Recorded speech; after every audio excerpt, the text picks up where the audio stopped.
Josué, capítulo 5, versículos 1 a 12. Animados para estudar a palavra de Deus, irmãos? Eu estou, tem quase um mês que eu não prego na igreja. Estou feliz de estar de volta a este púlpito, mas louvo profundamente ao Senhor por todos os irmãos que serviram bem e serviram diligentemente nesses dias, cada um dos presbíteros, cada um dos candidatos e convidados que estiveram conosco, fielmente proclamando a Cristo, que é exatamente o que nós pretendemos fazer nessa manhã e aprender do nosso Redentor. Josué capítulo 5, versículos 1 a 12, assim diz a palavra de Deus. Sucedeu que, ouvindo todos os reis dos amorreus, que habitavam deste lado do Jordão, ao ocidente, e todos os reis dos cananeus, que estavam ao pé do mar, que o Senhor tinha secado as águas do Jordão, de diante dos filhos de Israel, até que passamos, desmaiou-se-lhes o coração, e não houve mais alento neles, por causa dos filhos de Israel. Naquele tempo, disse o Senhor a Josué: faze facas de pederneira e passa de novo a circuncidar os filhos de Israel. Então Josué fez para si facas de pederneira e circuncidou os filhos de Israel em Gibeate Aralote. Foi esta a razão porque Josué o circuncidou. Todo o povo que tinha saído do Egito, os homens, todos os homens de guerra, eram já mortos no deserto pelo caminho. Porque todo o povo que saíra estava circuncidado, mas a nenhum deles que nascera no deserto pelo caminho, depois de terem saído do Egito, haviam circuncidado. Porque 40 anos andaram os filhos de Israel pelo deserto, até se acabar toda a gente dos homens de guerra que saíram do Egito, que não obedeceram à voz do Senhor, aos quais o Senhor tinha jurado que lhes não havia de deixar ver a terra, que o Senhor, sob juramento, prometeu dar a seus pais, terra que mana leite e mel. Porém, em seu lugar pôs a seus filhos. A estes Josué circuncidou, porquanto estavam incircuncisos, porque os não circuncidaram no caminho. Tendo sido circuncidada toda a nação, ficaram no seu lugar no arraial, até que sararam. Disse mais o Senhor a Josué: hoje removi de vós o opróbrio do Egito, pelo que o nome daquele lugar se chamou Gilgal até o dia de hoje. Estando, pois, os filhos de Israel acampados em Gilgal, celebraram a Páscoa, no dia 14 do mês, à tarde, nas campinas de Jericó. Comeram do fruto da terra no dia seguinte à Páscoa, pães asmos e cereais tostados comeram nesse mesmo dia. No dia imediato, depois que comeram do produto da terra, cessou o maná, e não o tiveram mais os filhos de Israel. Mas naquele ano, comeram das novidades da terra de Canaã. Essa é a palavra do Senhor. Vamos orar. Senhor, nós te louvamos pelo santo evangelho que há de ser descoberto neste texto de Josué. Obrigado, Senhor, por nos trazer tão preciosa revelação e nos dar condições no nosso dia e no nosso tempo, por termos a Tua palavra em nossas mãos, por termos o Espírito intérprete da palavra do nosso lado. Dá-nos condições de entendê-la neste momento, em nome de Jesus. Amém, Senhor. Como geralmente ficam as crianças quando elas chegam ao destino de uma viagem que já era ansiosamente esperada por muitos meses? Vocês já viram como é que as crianças ficam? Alvoroçadas, não é? Eu tentei pensar em alguns sinônimos. Tresloucadas, barulhentas, alucinadas, e por aí vai. Recentemente eu vi um desses vídeos que são feitos para a gente chorar. Você já assistiu desses vídeos que são feitos para você chorar? É o único propósito do vídeo. Eu assisti um desses vídeos de um adolescente, um pré-adolescente, eu acho, no vídeo, vendo o mar pela primeira vez na vida, depois de anos que a sua humilde família planejava uma viagem à costa brasileira. A expressão no rosto daquele menino é de realmente te fazer chorar. A reação dele, quando ele vê pela primeira vez a imensidão do mar, ele fica ali parecendo uma criança de fato. Ele começa a correr pela areia branca, ele encosta a ponta dos pés nas primeiras ondas que vêm, e ele se refestela naquelas sensações, naqueles contrastes e naquelas descobertas que ali acontecem. Mas nós sabemos que pais cuidadosos não deixam seus filhos partirem para a diversão sem a devida preparação e alertas. No caso da praia, passar o protetor solar muito bem passado. Recomendações de não ir para o fundo do mar, para não correr o risco de ser puxado pela correnteza, ficar atento para objetos perigosos, quem sabe pedras, ou pequenos animais como ouriços que podem machucar os seus pés, tudo para que de fato aquela experiência, aquele dia, possa ser aproveitado ao máximo, sem maiores dores de cabeça, sem maiores ameaças à integridade dos praieiros ali. Meus irmãos, por que eu estou falando tudo isso? Porque neste momento, Israel finalmente chegou na terra prometida. Ufa! Chegamos naquela terra que após 40 anos de peregrinação no deserto, sob agora a liderança de Josué, depois da travessia do Rio Jordão, os seus olhos contemplavam a terra da promessa, a terra da aliança. E os hebreus adentram a tão sonhada terra de Canaã. Já imaginou a expectativa? Muitos deles estavam ali prontos para a conquista, estavam correndo para conquistar aquela terra que Deus havia separado. Mas este capítulo realça questões de preparação para entrar na terra. Questões de suma importância para que essa experiência fosse verdadeiramente proveitosa na terra que o Senhor lhes dava. Questões que não diziam respeito somente aos hebreus, mas a nós também hoje. Questões que nós devemos conceder toda a atenção, devemos estar preparados para usufruir daquilo que Deus nos oferece. E essa preparação que Deus nos dá, ela acontece por meio de marcas, por meio de sinais e selos que irão nos identificar e nos proteger na peregrinação neste mundo e na terra do Senhor. E nós vamos ver aqui dois grupos de marcas. Primeiro, os sinais e selos do nosso relacionamento com Deus. E também os sinais e selos da redenção de Deus. Relacionamento e redenção e seus sinais e suas marcas. Primeiro vejamos os sinais e selos do nosso relacionamento com Deus. Logo no versículo 2, assim que eles entram na terra, recebem uma ordem de Deus. Veja, versículo 2. Naquele tempo, disse o Senhor a Josué: faze facas de pederneira e passa de novo a circuncidar os filhos de Israel. A circuncisão, ela era uma prática amplamente aderida no Antigo Oriente Próximo. Se você dá uma olhadinha depois em Jeremias, capítulo 9, versículos 25 a 26, você vai ver que essa informação aparece, que justamente muitos povos lidavam com essa prática. Mas na maioria dessas nações que praticavam, como por exemplo no Egito, a circuncisão, ela significava basicamente um rito de passagem das primeiras etapas da vida para a vida adulta. Então seria o equivalente hoje de um pai levar o filho, sei lá, para caçar pela primeira vez, alguma coisa do tipo, ou para beber cerveja, que é o que alguns pais fazem no mundo. Veja, meus irmãos, que interessante. Ritos de passagem eram muito comuns na antiguidade, mas em Israel a circuncisão não estava presa a esse significado. Ela, na verdade, tinha um significado diferente, maior, mais amplo, mais profundo e mais importante. Ela era um sinal da aliança instituída pelo Deus Yahvé com o seu próprio povo. Lá em Gênesis, capítulo 17, versículos 10 a 14, nós temos a interação de Deus com o primeiro patriarca dessa aliança, com Abraão.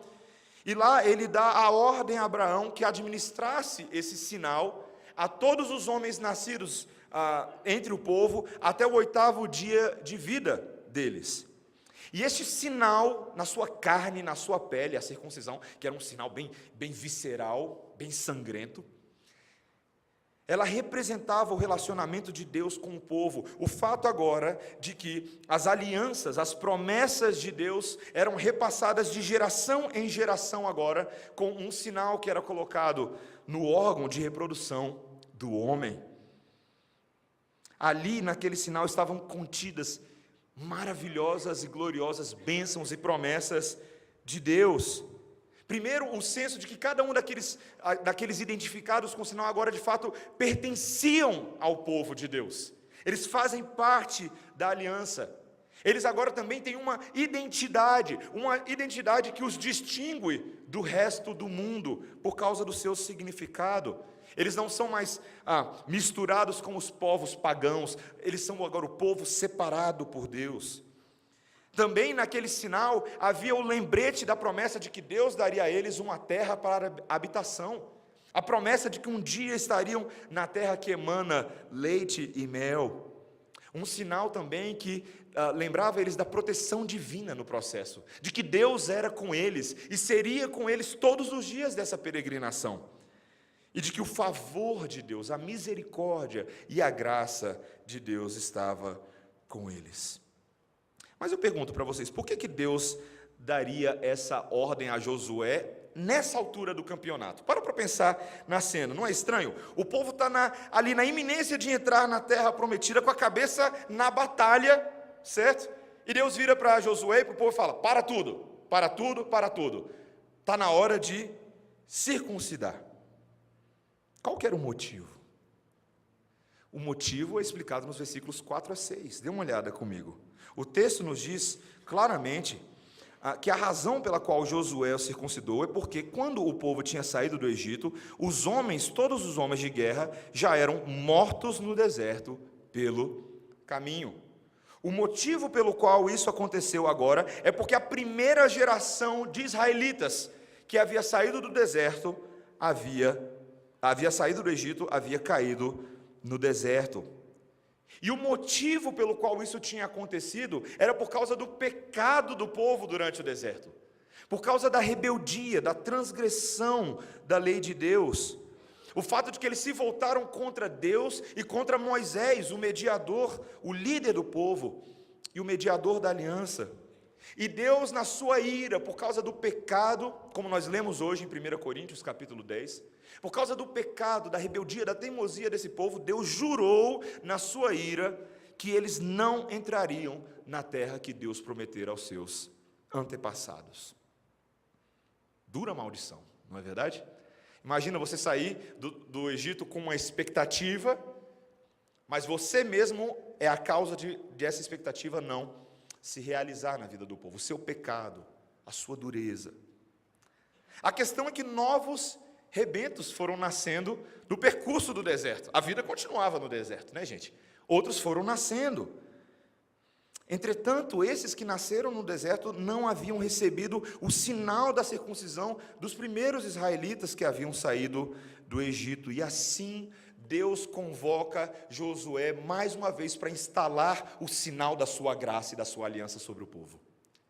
Para pensar, meus irmãos, como o nosso Deus era gracioso com Israel. Ele não devia nada, ele não tinha motivo algum para fazer isso pelo seu povo. Mas ele pede isso de Josué.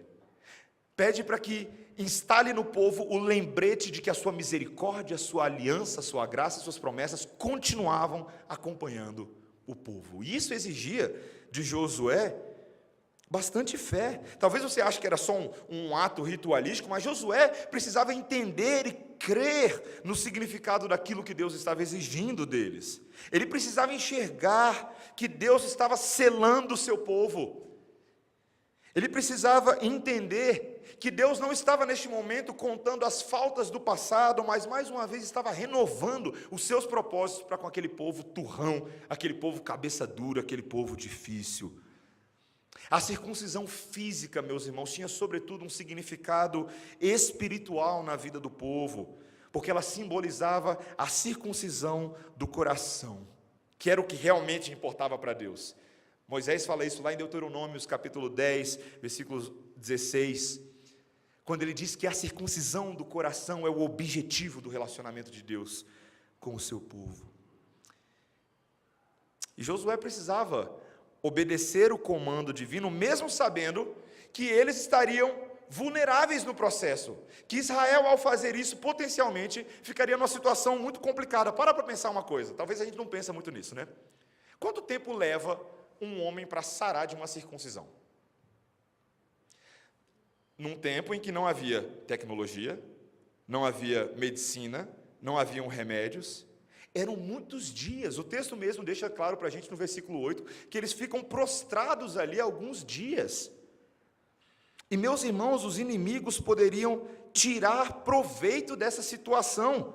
Se a notícia se espalhasse de que os homens israelitas estavam se circuncidando e que seus guerreiros estavam indisponíveis para a batalha, essa era a oportunidade ideal para uma invasão militar, não é verdade? Mas, meus irmãos, o Deus que exige do povo essa ordenança é o mesmo povo também é o mesmo Deus que proporciona a ocasião para que eles façam isso. Existe um detalhezinho nesse texto que é maravilhoso da graça de Deus. É o primeiro versículo do texto.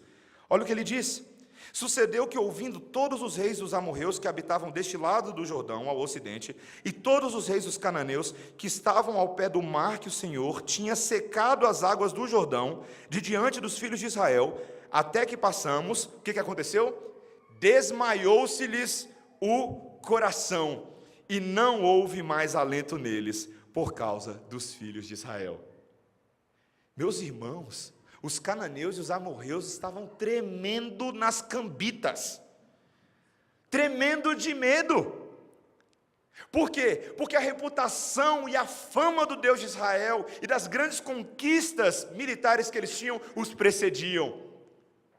Meus irmãos, aquele povo daquela terra não sabia o que fazer. Quando nós estudamos a história de Raabe, quando a notícia chegou em Jericó de que o povo de Israel vinha, o coração do povo já ficou desesperado. O povo já ficou totalmente desesperado.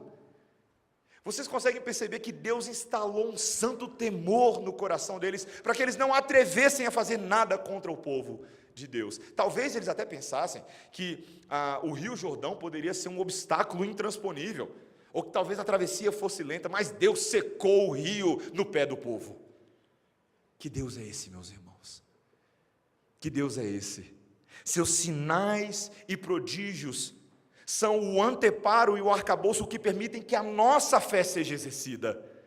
Ele constrói cenários e situações para que nós possamos verdadeiramente crer naquele Deus que tem cuidado de nós. Ele nos dá sinais e marcas que nos lembram desse cuidado. No Novo Testamento, nós temos um paralelo maravilhoso. Assim como na antiga aliança, nós tínhamos a circuncisão, que representava o pertencimento e a purificação desse povo, na nova aliança nós temos o quê? O batismo. A transição entre um para o outro é o fator cruz, é a cruz de Cristo. E agora o batismo representa, ainda que a forma como é administrado é um pouco diferente, mas ele no seu princípio teológico significa exatamente a mesma coisa. Ele é um sinal e um selo da aliança de Deus para com o seu povo, de que nós pertencemos ao Senhor pela fé em Cristo Jesus. Aquela água da lavagem que é derramada sobre nós, representa que nós temos as nossas vidas circuncidadas, purificadas e separadas pela obra do novo e do último mediador da aliança, nosso Senhor Jesus Cristo. É interessante que Paulo captura bem essa ideia em Colossenses capítulo 2, versículos 11 e 12, quando ele chama o batismo, o qual ele está falando, de circuncisão de Cristo. Ele faz exatamente essa ponte. O motivo pelo qual nós devemos batizar as pessoas é porque no batismo estão contidas promessas da aliança, de pertencimento, identidade, distinção, da terra prometida para a qual nós estamos indo, da proteção divina e do favor do Senhor sobre nós. E nós devemos dar este sinal a adultos e crianças, exatamente como este sacramento era realizado na antiga aliança, uma vez que o seu princípio não foi revogado. Uma pessoa adulta que, reconhecendo sua nova fé em Cristo Jesus, que existe uma nova fé e que existe uma verdadeira conversão, se essa pessoa não busca o batismo, ela está se afastando da graça do Senhor. Ela está se afastando de uma benesse que nos identifica como parte do povo de Deus, como parte da família de Deus, com todos os benefícios e direitos, mas também com todas as responsabilidades e deveres de se fazer parte do povo de Deus. É por isso que a gente batiza o pessoal na igreja. Quando você batiza alguém, você está identificando aquela pessoa como irmão. Você está atestando e reconhecendo as operações do Espírito e da graça de Deus na vida dela. E agora nós compartilhamos das mesmas alegrias eternas, mas também das mesmas responsabilidades, dos mesmos deveres. O mesmo vale para pais que não conduzem seus filhos ao batismo. Porque ao fazer isso, ao não batizar os nossos filhos, nós estamos de uma certa maneira impedindo o acesso e a identificação deles como pertencentes ao povo de Deus, como filhos da aliança que eles são. Meus irmãos, nós batizamos crianças porque Deus ordenou e porque este é um sinal encorajador da graça de Deus na vida delas. Minha filha Melissa, quando ela crescer um pouquinho mais, ela vai perceber que no braço dela, ela tem uma marquinha, certo? Todos nós já passamos por essa experiência antes, né? Quando você é um belo momento da vida, você olha para o seu braço e fala, de onde veio essa marquinha aqui? Uma marquinha de vacina. Ela não tem lembrete de quando isso aconteceu, ela não vai ter lembrete, eu acho que não. Ela não sabe como, quais as circunstâncias, mas ela sabe que aquela marquinha que ela carrega é um sinal de um benefício que foi feito a ela quando ela ainda não tinha consciência disso. De que alguém um dia conduziu ela a um posto de saúde, certo? Seus pais. E ali seguraram ela enquanto ela esperneava por causa da vacina. Que estiveram do lado dela, que cuidaram dela, que fizeram algo por ela, que ainda que fosse um pouquinho doloroso, teria um benefício tremendo para o resto da vida dela, um benefício de protegê-la.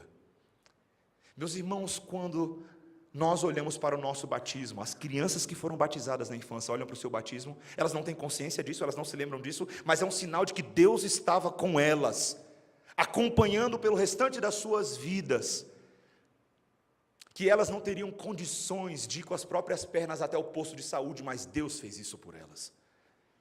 É por isso que nós batizamos os nossos filhos, para que elas se lembrem da graça de Deus que as conduz na vida adulta, há uma fé perfeita, uma fé madura, uma fé grande no nosso Senhor Jesus Cristo. Esse era o nosso primeiro ponto.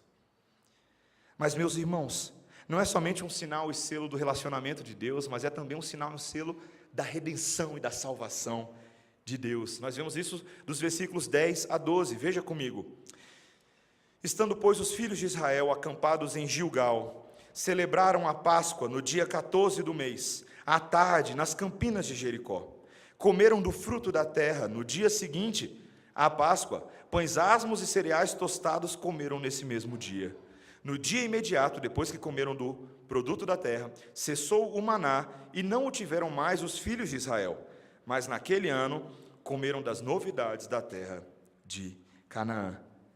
Assim que esse povo se instala neste espaço de terra, cujo nome é dado como Gilgal, algo acontece. Uma grande festa, uma grande celebração, uma grande comemoração. Na verdade, a maior festa de todas na história de Israel, a Páscoa. Os corações dos israelitas estão cheios de esperança, de memórias, mas também cheios de significado. Essa Páscoa que eles estão celebrando é uma Páscoa especial. Em primeiro lugar, porque é a primeira Páscoa que eles comemoram na terra prometida. E apenas a terceira desde a saída do Egito. A última Páscoa que eles haviam celebrado tinha sido aos pés do Monte Sinai, aproximadamente 39 anos antes. Ou seja, haviam alguns jovens e crianças ali que nunca tinham visto nem a cor da Páscoa, nem sabiam como se celebrar. Mas veja que eles seguem aquilo que foi prescrito pelo Senhor. Eles comem no dia certo, da maneira certa, eles se utilizam dos alimentos corretos. Essa Páscoa, meus irmãos, era uma celebração especial, porque eles estavam agora no final dessa jornada do deserto, comemorando, e se lembrando também que no início dessa jornada, eles começaram a maravilhosa peregrinação com o Senhor, com a Páscoa. Era um poderoso lembrete de que Deus, no passado, havia libertado esse povo do domínio opressor do Egito e de Faraó, dos anos sombrios de escravidão. Naquela primeira ocasião, eles comeram um cordeiro imaculado, eles participaram da ceia de um animal sem defeitos e imperfeições. O sangue de cordeiros foi aspergido nos umbrais das portas, por ocasião da 10ª praga do Egito, e quando o anjo do Senhor veio para tomar os primogênitos, ele não tocou nos filhos daquelas casas que estavam marcadas com o sangue. Um exemplo da morte substitutiva, um símbolo dessa morte representada. Mas aquela primeira Páscoa tinha sido complicada, meus irmãos. Eles tiveram que comer com medo, sob pressão. Eles iam ter que sair correndo no dia seguinte. O medo da perseguição dos egípcios que de fato aconteceu. Mas agora, nesse momento, meus irmãos, eles comem tranquilamente, sem pressa, de forma festiva. Não é tão bom poder comer com tranquilidade? Quando você não tem que correr para o lugar, engolir uma banana e uma barrinha, quando você senta e come, e aproveita o sabor da comida que está diante de você, e você ora. Eu vou denunciar o meu sogro Jair. Meu sogro Jair, a primeira vez que eu o conheci, ele fechava os olhos quando comia as coisas assim, como se estivesse saboreando cada grão de arroz que entrava na boca dele. Meus irmãos, essas pessoas estão saboreando o momento. A salvação de Deus sempre os acompanhou, sempre os sustentou, e apesar dos 40 anos de transgressão, Deus os trouxe até este momento. O versículo 12 nos traz uma informação muito curiosa, e até um pouco estranha. Talvez você pudesse pensar, no dia seguinte, imediatamente seguinte, o que aconteceu? O maná cessou. O café da manhã de Deus de todos os dias, que os acompanhou sobrenaturalmente no deserto, cessou. Será que Deus estava cancelando o seu favor sobre eles? Não, meus irmãos. É o contrário. Eles chegaram na terra que emana leite e mel, na terra boa de Deus, na terra perfeita. Que maná o quê? Mas não há mais necessidade disso. Agora nós temos aquilo que é bom, uma terra que dá para nós a sua produtividade. Uma terra maravilhosa, e o povo poderia trabalhá-la, poderia cultivá-la. Era o sinal de uma nova era, de um novo tempo na vida do povo. Meus irmãos, o Senhor nos dá celebrações que marcam a aliança dele conosco. Eu e você temos visto muitas celebrações nesse dia, né? Qual foi a grande celebração do povo brasileiro nesses últimos dias? O Carnaval. Uma celebração que nos deixa com o coração triste e sombrio. Uma celebração caracterizada pela comemoração da carne, pelo dar vazão àquilo que há de mais obscuro dentro de nós, os desejos sexuais, os impulsos, as loucuras do coração do homem. Nós assistimos quase que de forma inerte todas essas coisas. Muitas pessoas no mundo celebram sem saber exatamente o que estão celebrando. Estão celebrando muitas vezes a morte. Mas, meus irmãos, nós também recebemos uma ordem de uma celebração. Uma celebração que contém morte, mas ela é uma celebração sobre a vida. Quando nós temos a transição da circuncisão para o batismo, também temos uma transição da Páscoa para a nova Páscoa, para a ceia do Senhor, para aquela que celebra o ato perfeito do maná que desceu do céu, do pão da vida que desceu do céu, para se oferecer por mim e por você. Cristo, o Cordeiro Pascual, como ele é chamado no Novo Testamento, instituiu também um sacramento que memorializa sua vida e sua morte. A Santa Ceia, ela tem vários desses mesmos elementos. Veja como ela é parecida com a Páscoa. A Santa Ceia nos lembra que nossa caminhada cristã começou com libertação. Que na minha e na sua vida, Deus nos arrancou com forte mão do domínio do Egito, do faraó deste mundo, do pecado que nos aprisionava. Cristo nos libertou do império das trevas. A ira de Deus, que é derramada no mundo pela sua impiedade, ela não nos toca, porque o sangue do Cordeiro está nos umbrais das portas da nossa vida. Ele não nos alcança. Somos intocados, porque o nosso Cordeiro foi pendurado no maldito madeiro, em nosso lugar. E eu e você temos a oportunidade de participar de uma solene festa celebrativa, que Cristo instituiu para que, em primeiro lugar, nós jamais nos esquecêssemos da redenção que Ele conquistou para nós. Jamais. Mas para que nós também nos lembrássemos que hoje nós temos comunhão com Ele. Que aquele que morreu também ressuscitou, vive e conosco se relaciona neste exato momento. Hoje à noite eu e você teremos a oportunidade de participar da ceia do Senhor. Será um momento belo e um momento maravilhoso. E os nossos corações serão aquecidos e fortalecidos nessa esperança, de que o nosso Deus se relaciona conosco, de que o nosso Cordeiro vivo está, e que nós podemos viver uma vida para Ele.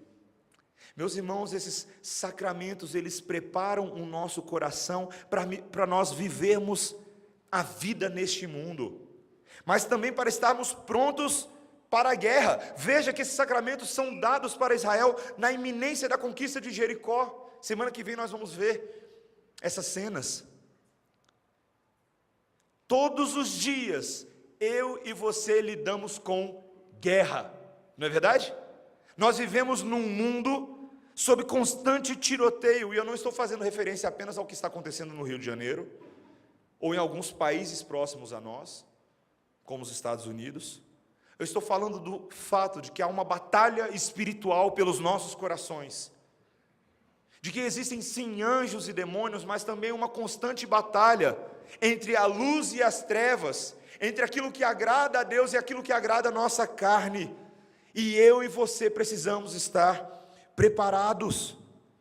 Nesse mundo que quer nos convencer de que não há esperança, de que nós somos constantemente derrotados, de que não tem terra prometida alguma no céu, que cada um constrói a sua terra prometida, nós só estaremos prontos para a guerra se os sacramentos do Senhor protegerem os nossos corações. Se o nosso batismo, se a ceia que podemos celebrar na igreja com os nossos irmãos, nos forem poderosos e sobrenaturais lembretes da nossa identidade no Senhor. Essa ideia, meus irmãos, se você é alguém que está chegando no contexto de uma teologia reformada mais recentemente, se você é alguém que está estudando calvinismo, se você é alguém que nasceu numa igreja presbiteriana e já tem estudado essas coisas há um tempo, você sabe como essa doutrina é preciosa na história do desenvolvimento da doutrina. A Confissão de Fé de Westminster, o Catecismo Maior, pergunta 162, ele diz assim: o que é um sacramento? E ele coloca da seguinte maneira: o sacramento é uma santa ordenança de Deus, instituída por Cristo em sua igreja para fazer três coisas por nós, três coisas. Primeiro, ela sela e significa e confere a nós os benefícios da mediação de Cristo. Ela nos lembra, ela nos imprime essas coisas, é uma tatuagem divina sobre nós, para que nós nos lembremos de que nós pertencemos ao campo dos benefícios do reino de Deus. Em segundo lugar, ela nos fortalece e nos aumenta a fé e todas as mais graças e nos obriga à obediência. Gera fé em nós. Quantas pessoas querem ter fé neste mundo, não é verdade? Quantas pessoas querem ter maior fé? Sabe qual que é a ordem da Bíblia? Participe dos sacramentos. Participe deles.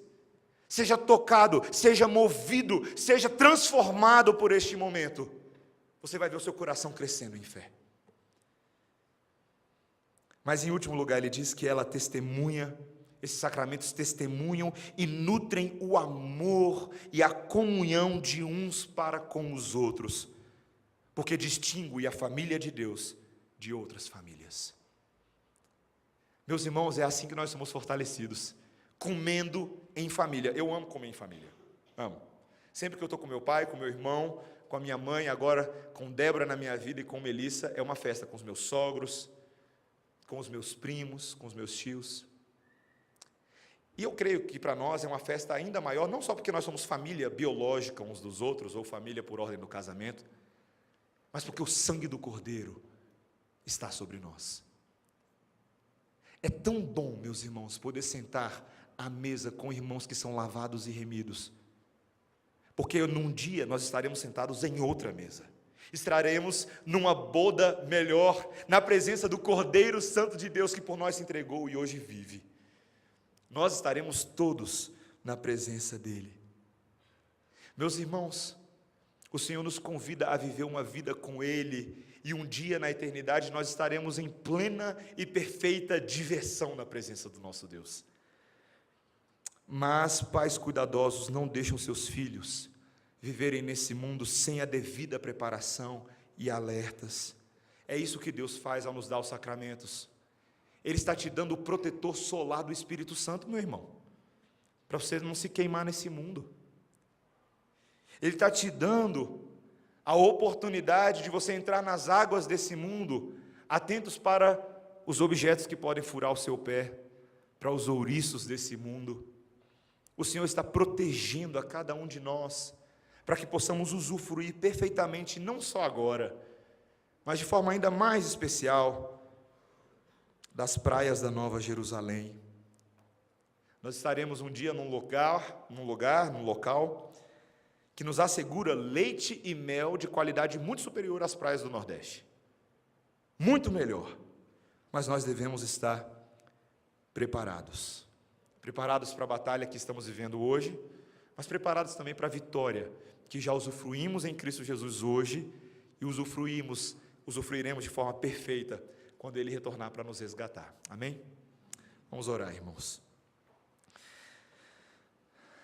Senhor, obrigado, porque nessa manhã nós somos lembrados de que o Senhor já era por nós quando nós nem ainda havíamos consciência disso, nem tínhamos consciência disso.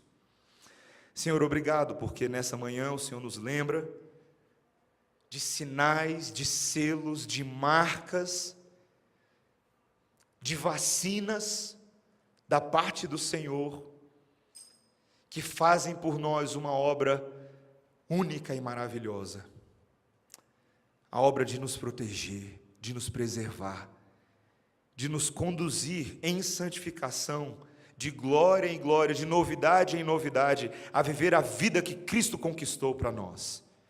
Senhor, obrigado por tão grande benesse, obrigado por este amor, obrigado por esta misericórdia, Senhor. Se isso não nos parecia tão valoroso até este momento, Espírito Santo de Deus, realça nos nossos corações o valor destes sacramentos.